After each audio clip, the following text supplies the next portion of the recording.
So welcome, guys. This is the Innovations for Learning Conference. And today, this is our first session. And I welcome you all and thank you all so much for getting in here. I will be moderating the session. I'm Jerry Broyles. And there we have about 87 participants right now. I'm so excited for you guys. So we have a great session planned for you today. This is K-2 KBA Come and Play with three of our friends, Carrie, Jennifer, and Adele. And we're going to go ahead and get started today. And I've made Carrie and Jennifer co-host. And Adele is also in there right now.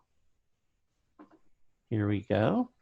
And so this is a free event provided by the Fayette County Public Schools Office of Instructional Technology. We're a small group in Fayette County. By default, your camera and microphone are muted, but if you have questions, please post them in the chat, and I will moderate them during the session, okay? Our session will end promptly at 9:50, so our next session can begin on time. The session will be recorded and links will be shared later on in the conference website. I know these ladies have already gone ahead and shared those resources. They are on the link. There it is right there. Any resources the presenter makes available for the session will also be available from the conference session page. Now, at the end of the session, I will bring everybody back together and I will share with you how you can get credit for watching this session. And just to remember some etiquette here during our Zoom meeting, we're going to have microphones off. If the ladies want to change that as they present to let you actually ask questions and so forth, that is going to be up to them. But again, we want to probably keep microphones off and also video cameras off so that that doesn't bring down our bandwidth and things will run more smoothly. So ladies, I will go ahead and turn it over to you. And thank you so much for presenting for us today. Thank you so much, Jerry. And it looks like we have some people in the waiting room because I keep getting a couple of Yeah, I will definitely take care of that for you. Thank you. Welcome, everybody. This is about teaching the kindergarten through second grade Kentucky Bluegrass nominees. And we're very excited about this session and about the books that we have to share with you and the ways that you can teach them. My name is Adele Cook, and I am the librarian at Sacred Heart Model School in Louisville, Kentucky. And I started doing the Kentucky Bluegrass Award books back in 2007, and I started presenting on them back in 2009. And I started doing these sessions and that sort of thing. And I actually joined the committee just last year, which was wonderful. And I really had a wonderful time. And I'm going to let my co-hosts introduce themselves as well. Go for it, Jennifer. Well, good morning. I'm Jennifer Dolan. I'm the librarian at Buckner Elementary School in Oldham County. I've been teaching with the Kentucky Bluegrass K-2 books for all 14 years of being a librarian. I'm not on that committee. I'm instead on the Kentucky Bluegrass 3rd through 5th grade committee, and I love that work, but I love working with all the Kentucky Bluegrass books, K through 5. So that's a little bit about me. Hi, I'm Carrie Tchaikovsky. I am the Library Media Specialist at Woodville Elementary in Fort Thomas Independent Schools in North Kentucky. I have been a librarian for 8 years now, and I taught kindergarten before that for about 8 years. So super excited to share everything with you. I am on the Kentucky Bluegrass Award Committee for the kindergarten through 2nd grade as the co-chair for the past couple of years, and I've been on the committee for 4 years. So absolutely awesome. If you ever get a chance to apply and be on it, please do. We are always looking for new people to come and join our fun. All right. Sorry, it just double clicked on me. Okay. So basically, when you are doing the Kentucky Bluegrass Awards, you don't have to do a book every week. You just fit them in as you see fit. I personally do mine in February or so, and I do them sort of back to back to back to back to back. Some people prefer to start the school year with them and do them right away. I do review the books. My students fill out, and there's a little sample link that you can get to. My students fill out in Seesaw a little reflection on it where they draw part of the book to help them remember it, and they say if they liked it or didn't like it, just so that when they get ready to vote they can do that. But other people do other things as they go along. Oh, and definitely collect your kids' votes when you finish, and then just save them until the voting link opens. I used to try to have the kids vote once the voting link opened, and it was just too crazy to have them remember it. Jennifer?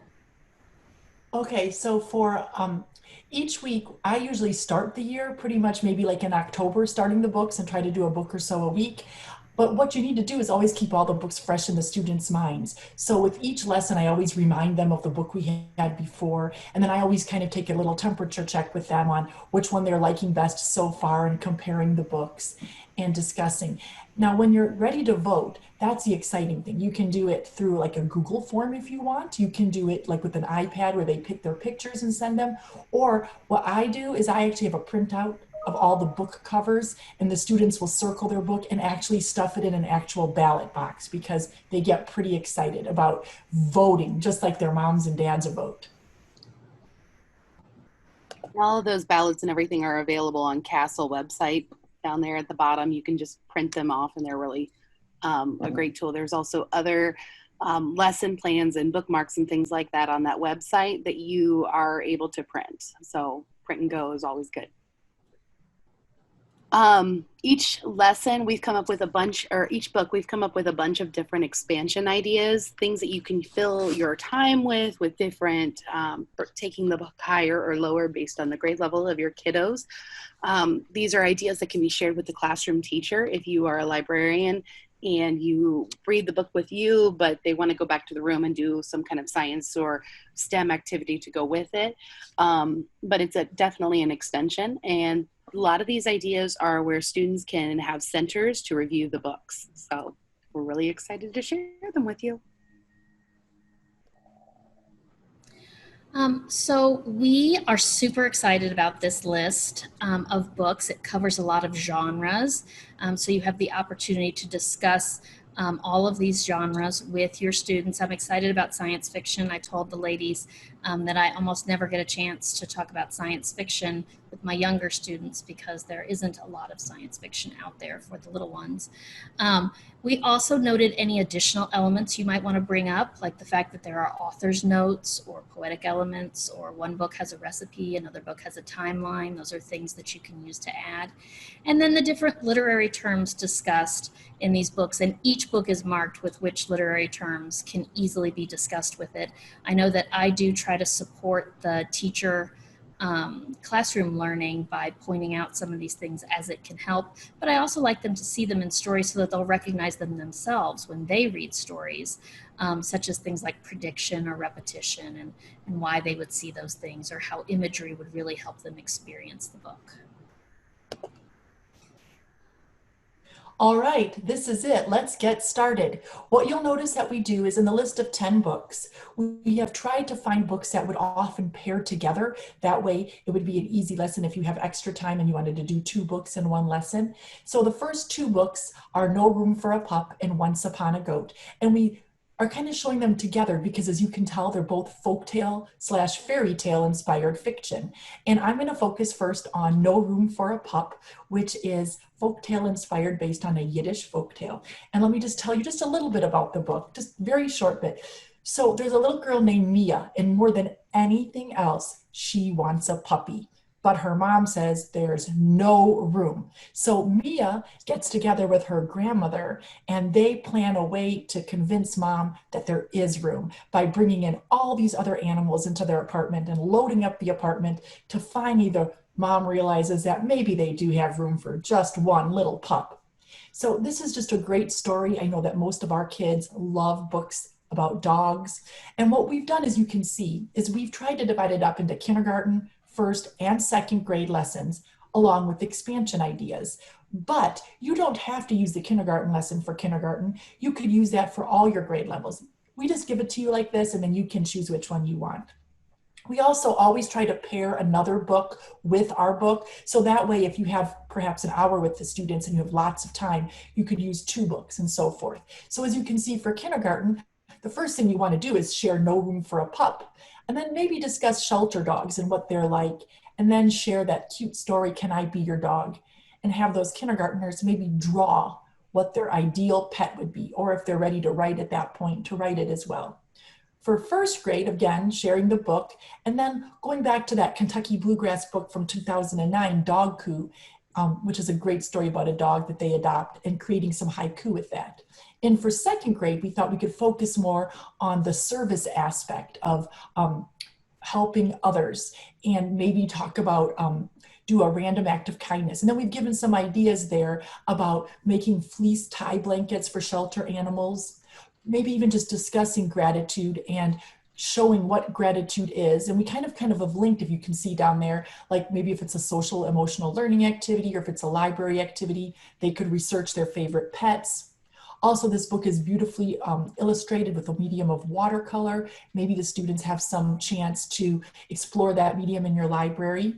And finally, there's always these other two books. It Could Always Be Worse, which is a Caldecott honor book, or a book about shelter dogs that you could pair with it. So we try to give you a variety of activities, and then you can pick the ones that work best for you. But this is just a sweet story. And if you have Epic in your library, you can actually have the students look at the story on Epic as well, which is pretty exciting.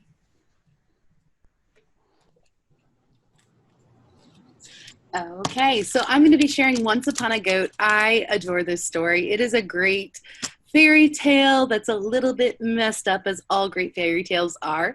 But Once Upon a Goat is about a family, a king and a queen, who desperately want a child.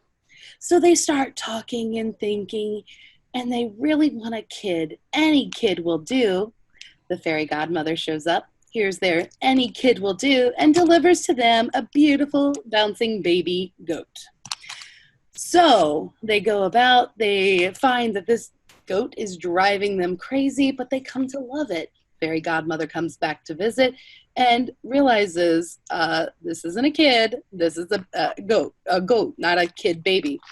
So she runs out to the field, switches it with the mama goat who has the human child, and they all end up living happily ever after in the palace together. So with this, we have some really fun miscommunication ideas for you, especially with kindergarten. Falling for Rapunzel would be a great book to pair with it. Adele did create a cut and paste retelling where you can literally print and have the kids retell the story and practice retelling the story. First grade, if you've not met Jonathan Emmett and his author books, The Princess and the Pig, Prince Ribbit from a couple of years ago. Those were both really great books, but we thought Princess and the Pig and Acceptance would be a really great story to share with this. Additionally, I created a reader's theater in there for you guys. So it's a print and go reader's theater, 6 parts, and it's 7 pages. It's pretty quick, very basic on a first grade level. Additionally, second graders, we talked about Waking Beauty to be a great pair text for fractured fairy tales. Also, idioms would be a great tie-in for this for miscommunications, and we thought Amelia Bedelia, who's better at idioms than her. So down at the bottom, a couple of things that we thought about doing that would be kind of fun. Prior to reading the text, reading the description of the kid of the book, and have the kids draw what they think the kid will look like, and obviously not the kind of kid they'll be thinking of. We also talked about writing your own fractured fairy tale and then recreating it using stop motion animation, green screen project, or Puppet Pals and sock puppets. Lastly, we, I cannot see the bottom there. Okay. It's Prince Ribbit. Okay, oh yeah, Prince Ribbit is another great one from the Kentucky Bluegrass Award 2019. So feel free. All right, our next collection of books are realistic fiction books. They are both beautiful pencil and watercolor books. You'll see that we have always listed the artist's medium in case you want to discuss illustrations. I do this a lot with my second graders because I also talk about Caldecotts and that type of thing.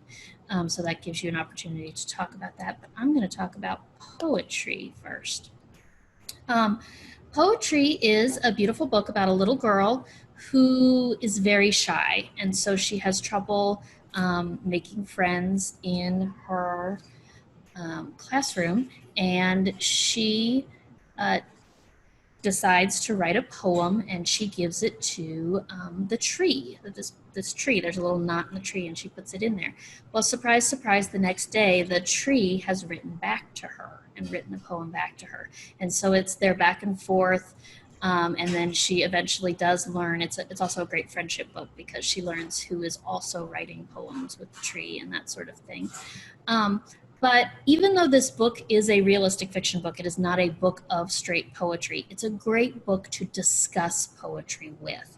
And so you will notice that the things that we have paired it with have given you the opportunity to see that. For example, we're using haiku with the kindergartens, and they could even write little haikus and talk about friendship. KBA from 2018 that was very popular with my kid was Morigami. And they loved origami, and the little girl and also the poetry that she gets back. Both of them fold their poetry, and especially the poetry that she gets back is folded in very unique ways.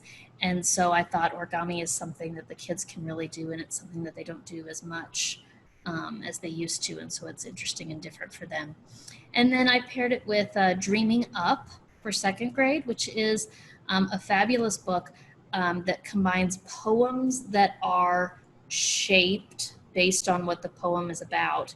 And every poem also has a toy building and a real building that are similar in some way. It's a really great way to do some STEM activities and get kids really thinking outside the box and thinking about how their toys match up. There's a lot you can do with this. You can combine it with a guidance lesson or a writing lesson. We did think some social emotional learning about making leaves for good friendship could be a great way to do a display outside your library to get kids thinking about being good friends. And then kids could make collages similar to the ones seen in this book. We said some additional stories to share would be The Tree Lady or Tap the Magic Tree. I will tell you, we often try to pair these with books from past KBAs for two reasons. Number one, a lot of people who've been doing the KBAs for a while will have those books already in their library collection, so it's something that they already have.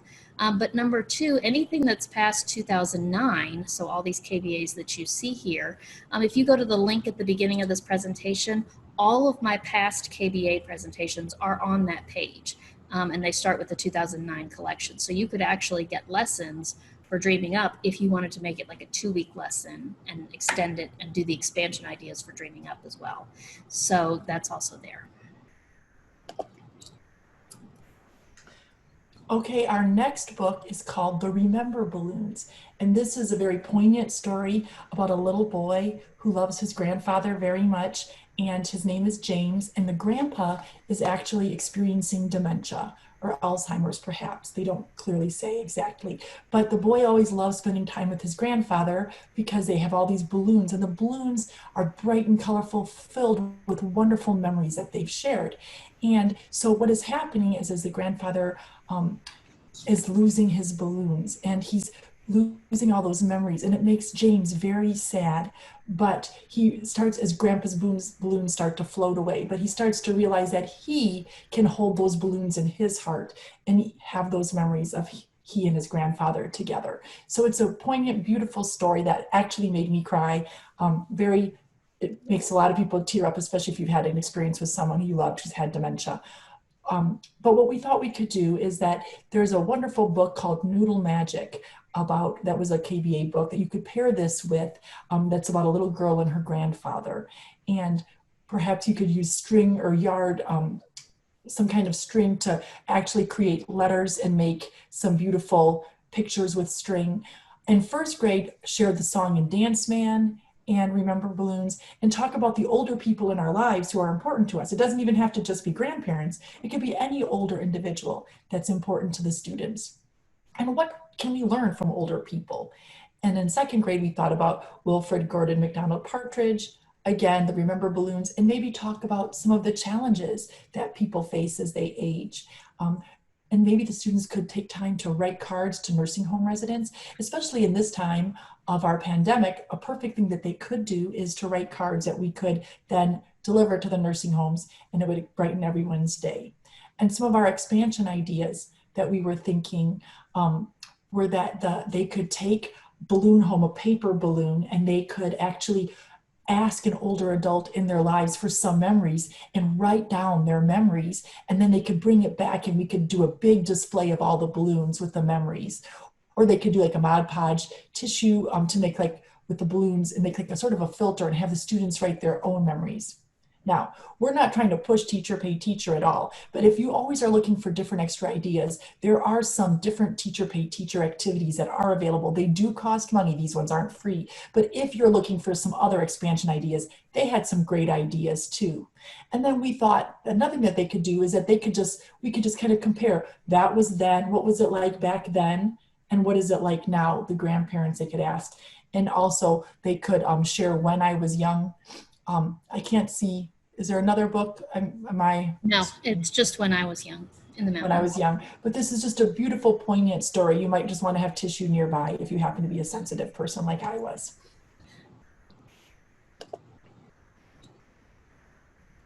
All right, now we are moving into our awesome fantasy fiction. We have Nobody Hugs a Cactus in the Panda Problem.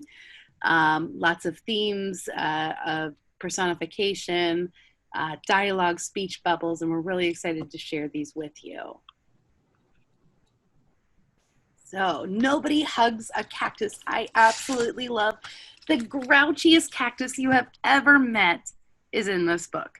And he doesn't want anyone nearby. He tells everybody to basically get off his lawn and get away from him. And he's just having a really hard time. But he starts to realize that he is incredibly lonely. And there's this little tumbleweed who keeps rolling on by. And eventually he realizes he needs a friend. So he grows a flower to share with his tumbleweed friend. And they ride off into the sunset. Not really, but the day is a good one after they've realized that it's better together. So we came up with some really prickly lessons that would be good to talk about how to show you care. So for kindergarten, we talked about Nobody Hugs a Cactus, and then pairing it with the porcupine book, I Need a Hug, and showing others how we care. Something that we can easily do in kindergarten. I know those beginning addition and subtraction skills are very important. So if you want to have the students create a cactus, they can easily write number sentences by adding, there were 2 flowers and 3 fell off. Or he gave 3 away, or whatever you want to do for your addition and subtraction number sentence. But the kids can practice doing that along with a little craftivity to work on those small motor skills. If you wanted to, you could even glue down bits of tissue paper to work on that pinching small motor skill.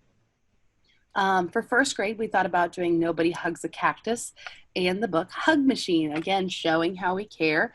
And students, we talked about using STEM materials to find a way to show they care that is not hugging, especially in the COVID world that we're in. How can students share they care without touching anyway or staying 6 feet apart?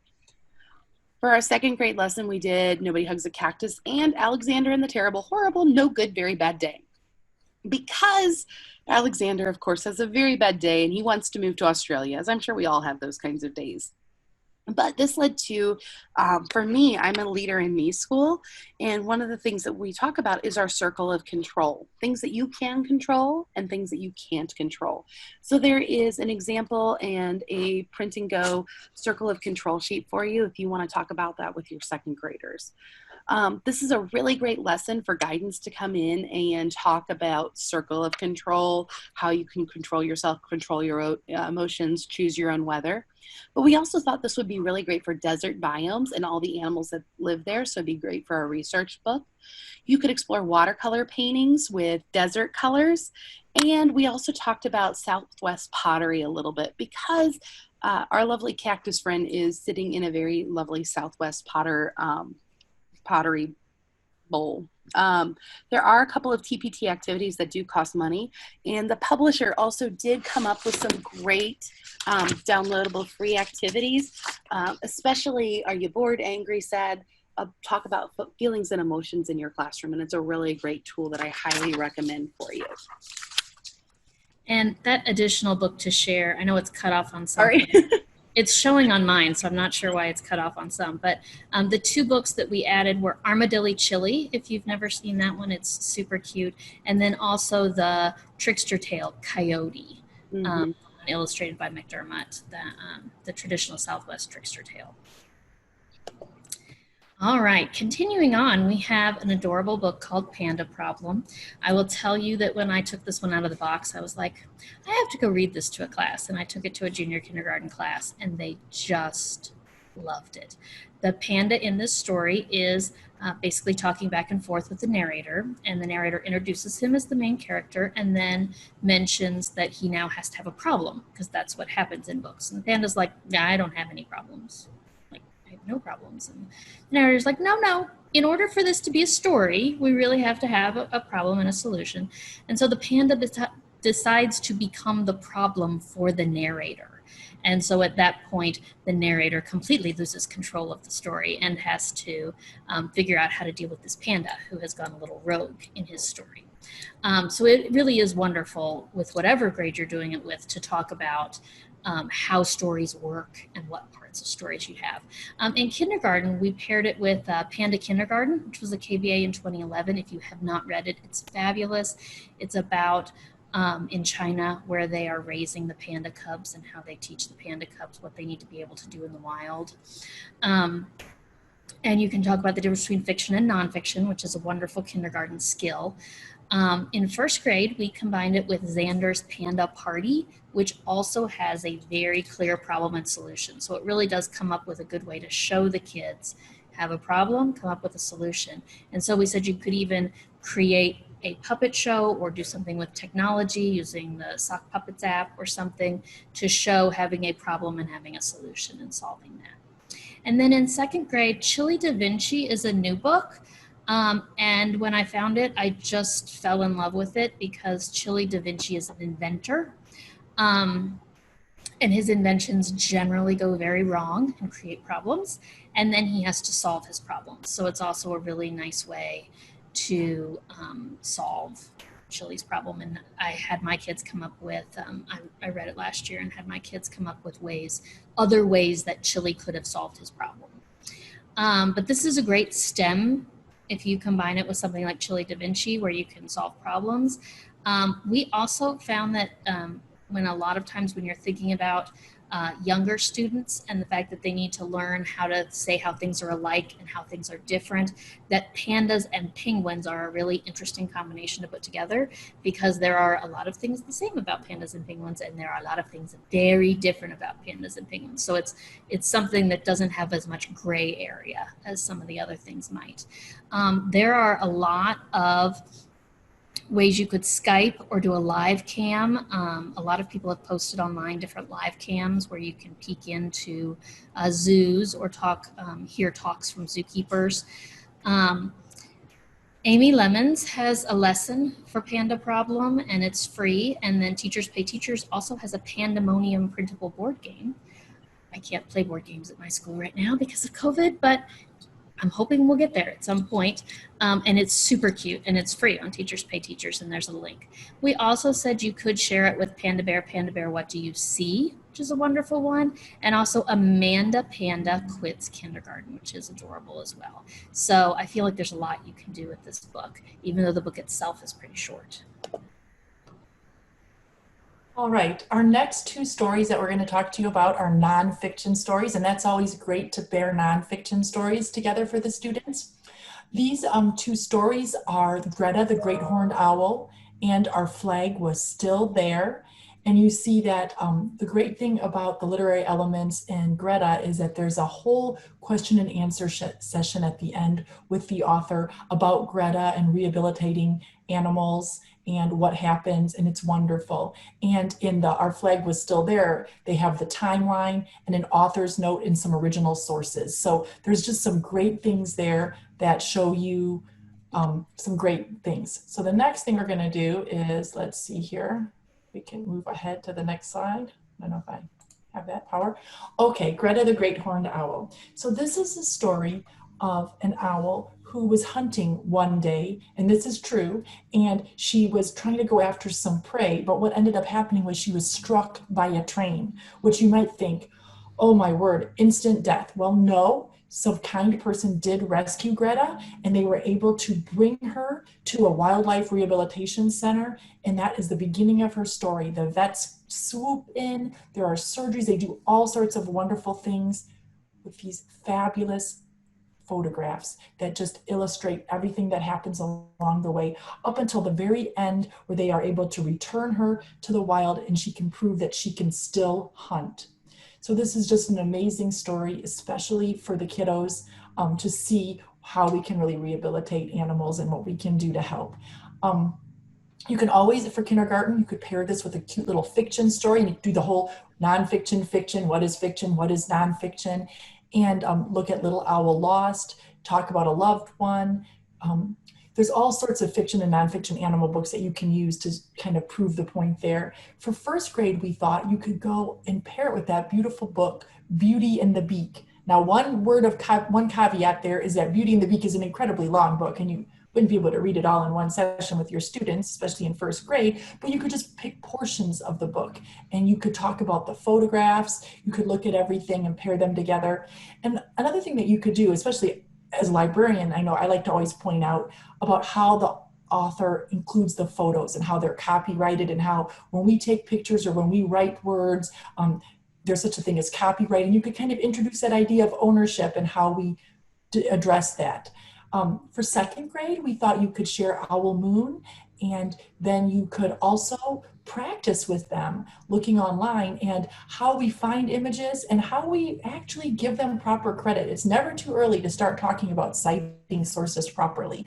Now, one of the things that's really cool is that here in the Louisville area, we have something called Raptor Rehab. It's an actual a group that comes and they rehabilitate raptors. Well, now that it's COVID, we probably couldn't invite any groups to come in, but that means it would work for all of Kentucky. They might be willing to do a Skype session, or you could maybe talk to some veterinarians about wildlife and rehabilitation and invite them in via Skype to your classroom to talk.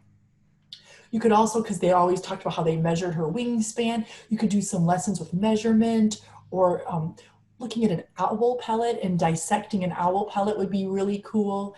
And also maybe just researching animal rehabilitation. And then there are, I think, additional books to share, but again, we just had Owl Diaries down at the bottom. If you wanted with second grade to sort of expand with moving towards chapter books. For sure. It's just it is a beautiful story, and with a happy ending. And it's great because I think it's so important for our young kids to see nonfiction stories as well with those great photographs.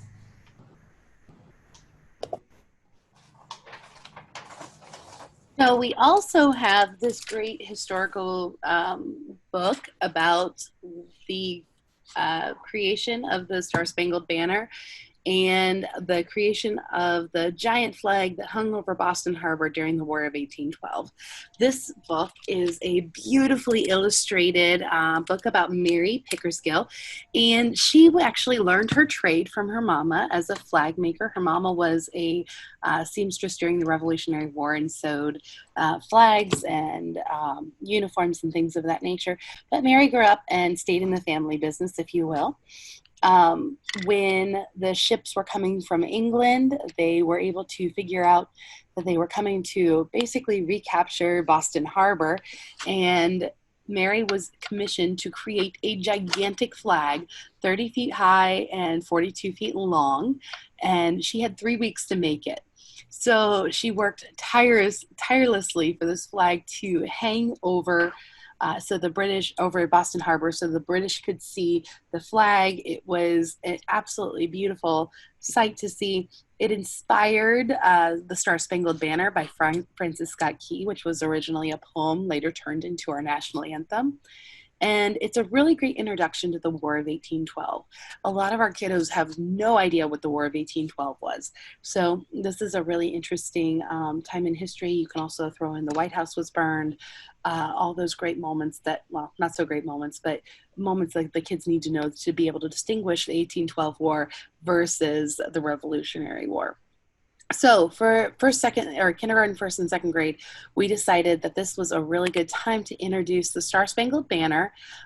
We found a really great book called The Star-Spangled Banner in Translation, What It Really Means. So it breaks it down basically line by line and takes his beautiful poem and puts it in kid language.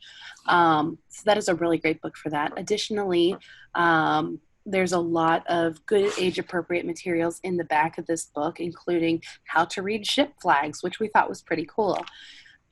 This would be another thing to communicate with your music teacher, to learn the words to the song, have the kids create create their own patriotic song. We are an Apple school here, so using just GarageBand would be a really fun way for the kids to do that.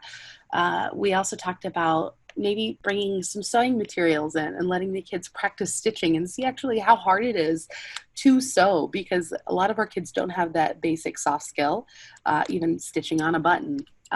Brain Pop has a really great video on US symbols.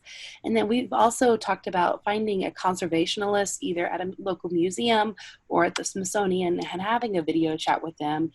The Smithsonian does actually have the original flag on in their archives, and they did a big giant restoration of it a couple years ago, so there's a lot of great information about that. Additionally, two really great books that we have, or one really great book that we have to put with it, is a Long May She Wave, and then the Francis Scott Key, which is a Francis Scott Key biography. So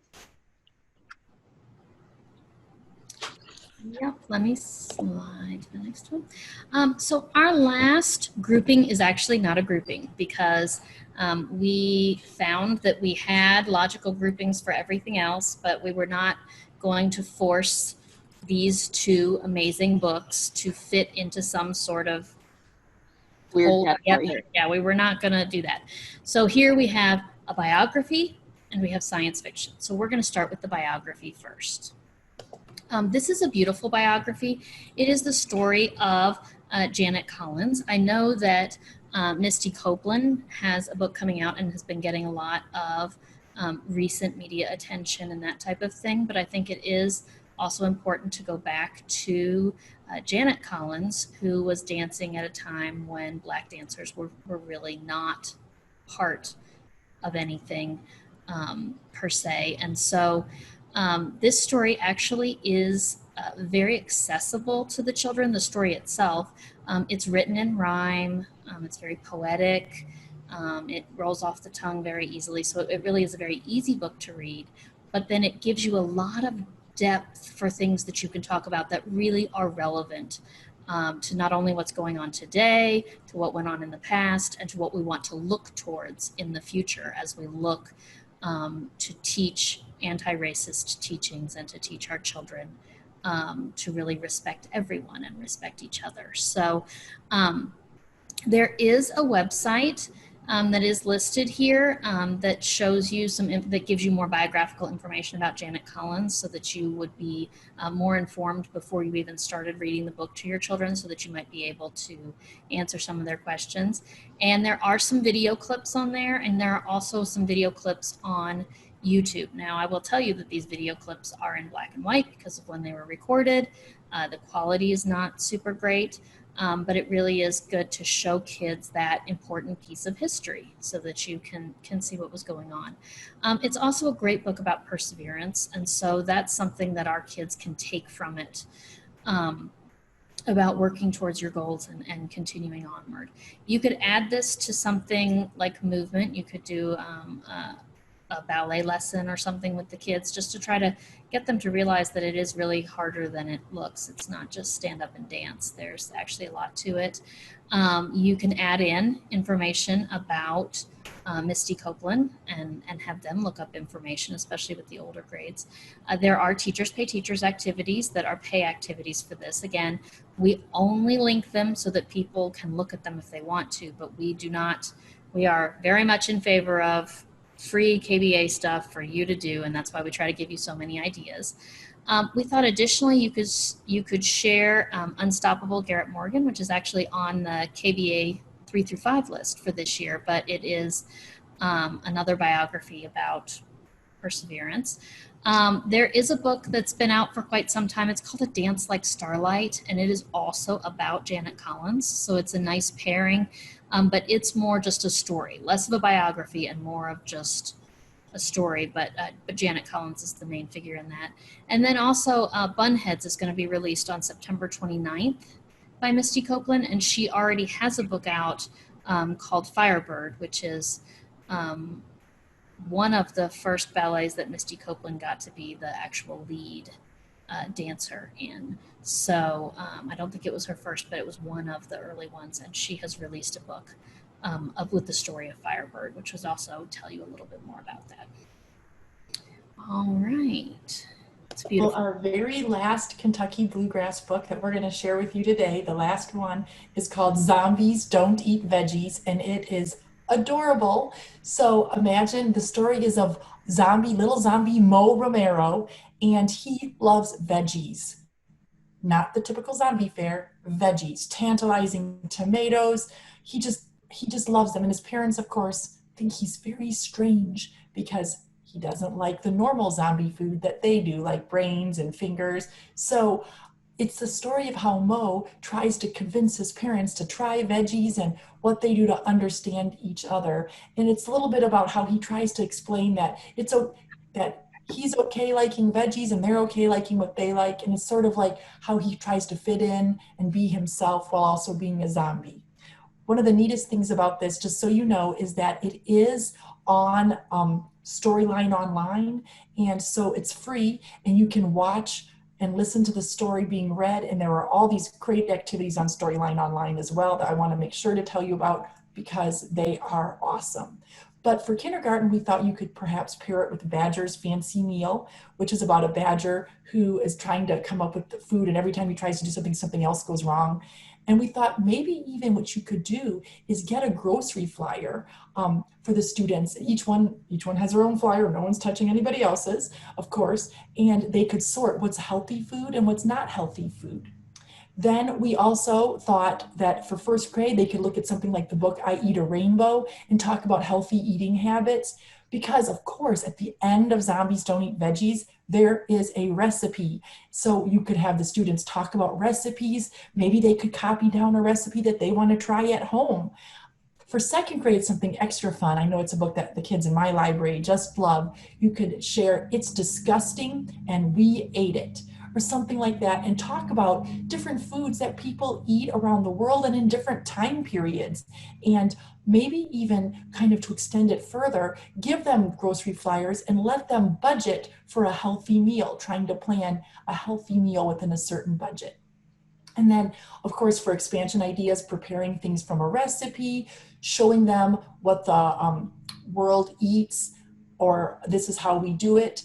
Also, of course, there's even on this publisher has a guide, again, it's free, of different activities that you could do.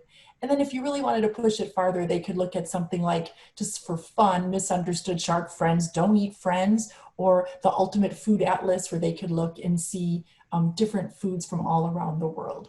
It's just a great story that I think is really great. And again, you'll see that they're all 10 of these books. We just happen to pair them in different order, but it's up to you to choose whatever order you want to fit them in that works with your school.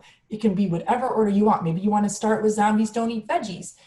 Whatever order you want to do them in is perfect. It's up to you in your classroom.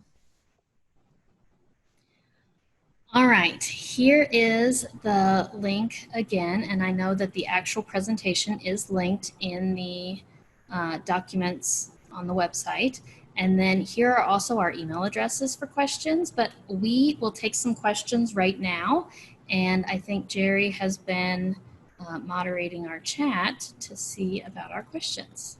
Yeah, I think that mainly people have been commenting how well organized this was and how helpful it was, and they are very appreciative for what you all have done here. I haven't seen any questions come up in the chat that I haven't answered yet. So if there are some, we would love to hear from you. You can just type right inside the chat box. I do hope that lots of people will read these books to their students this year. I think it's a wonderful program.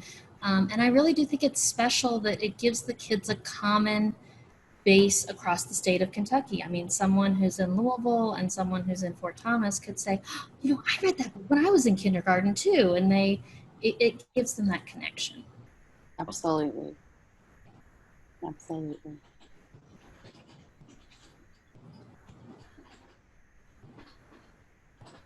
And you know, one thing I was just going to say, this will be the first year where I'm actually going to have library classes that last for 45 minutes. In the past, I've just begged the teachers, because I'm a flexibly scheduled library, please bring the kids in. So in the past, I was only ever able really to read the book, maybe do a little bit with them, and then send them on their way with new books that they've checked out. But this year, I actually have time to dig into those activities. But if you're a little hesitant, you know, you could start like I did at first. We're just slow, just read the story and talk about it a little, and then just send them on their way. You don't have to do the activities, but we've given you so many that I can't wait to dig into them myself this year and see. Please feel free to post pictures and things of you guys doing the activity and tag the Kentucky Bluegrass Award with them, because we love to be able to see and share with the authors and the publishers how they are used in the classroom, because they get really excited about it. And a lot of the authors are very interactive, especially on social media, and they love to see your kids interacting with the book. So please, please, please, if you are able to, please tag them, tag the KBA Awards. We'd love to see what you're doing. And also, if you are not a Kentucky librarian, you might not have seen or gone to the CASTLE website, the Kentucky Association of School Librarians, but that's where all the KBA resources are housed for all the grade level groups. So if you're a teacher who teaches a higher grade than kindergarten through second grade, there are KBA books for your age group. There's 4 different, actually now there's 5 different categories, because there's a preschool category too. And those books are there, and all the resources are there too. And so please check it out. It's kasl.us. And I see Becky Arvin, hi Becky, asked if we ever use the K-2 books with the 3-5 classes and allow them to vote. Personally, I don't allow them to vote to let it count, but they could absolutely vote. It just wouldn't count for KBA because it's for kindergarten through second grade kids. So, but they can absolutely read it and have their own little mini election going. Best place to purchase books. I know I get a lot of mine from Permabound. I don't know about you all, where you guys do a lot of your purchasing. Oh, go ahead, Jennifer. I was just going to say, I do know that Permabound, if you do go there and go to like Kentucky State Awards, they do have a discount right now where if you buy a certain amount of books and you put in the code for KBA, they give you $30 off your order. So I used that. But I also encourage you, if you do have a local bookseller that you work through, to definitely use that local bookseller, because that would be great for them. Especially in this time of the pandemic, let's try to support all these local bookstores and what I was they're going doing. to say, I got mine from Carmichael's here in Louisville. So yes, I do try to support independent booksellers when I can. Okay, ladies, thank you so much for sharing with us today, Adele, Jennifer, and Carrie. We sure appreciate you doing that. And it was such a smooth operation on your all's end. You did a great job at really kind of calling me on my end, which needed to be done. So I'm going to go ahead and share my screen real quick. And we will go ahead and finish this out. And I will tell you how you can go ahead and get your PD evaluation for this. So what we're doing is we invite you to join our next session in just a few minutes. There may be a little bit of a lag behind that because we will have to render the session through Zoom. So just be patient. If you're in the waiting room for your next session, there may be a little bit of a wait time on the other person's end. So to request a PD or EILA credit, visit the conference website and complete the evaluation form after you have finished attending all your sessions. So you're going to do that at the end of the day, because we're just going to send you one certificate with all the sessions that you have attended. So we're just doing that once. We will email you a certificate within the next week. Give us a little bit of time to render all of these great sessions, and those will be posted on the IFL session that we have. You can visit it by going to fcps.net/IFL. That is our address, fcps.net/IFL. We hope that you're leaving the session with new strategies and tips to help you in your upcoming school year. And again, thank you so much. We will go ahead and start our next session in just a few minutes. Take care. Bye. Bye-bye. Bye.